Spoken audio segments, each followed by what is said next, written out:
Hmm. A prečo je yoga moja láska? Lebo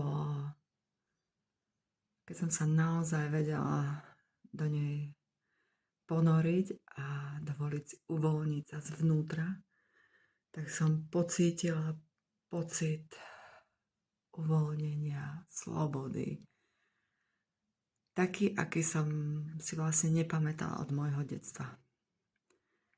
Takže keď som to našla v mojom tele, mala som sa k čomu opäť a opäť vracať. Takže ten pocit, ten naozajstný pocit, ktorý som ešte dovtedy akoby nepoznala.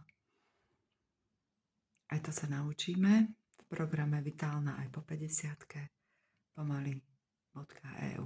Je to jednoduchý systém k rovnováhe, k pokoju, k vitalite. Aj pre